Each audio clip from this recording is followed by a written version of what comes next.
नहीं मानब गुरु के बचनिया, हम कलयुग के कन्या। नहीं मानब गुरु के बचनिया, हम कलयुग के कन्या।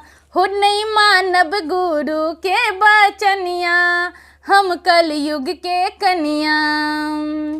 अपना ले तो सक तकिया, सासू ले फाटल पटिया।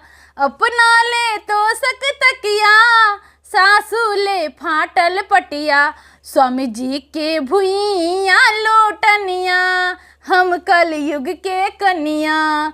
स्वामी जी के भुइया लोटनिया, हम कलयुग के कन्या।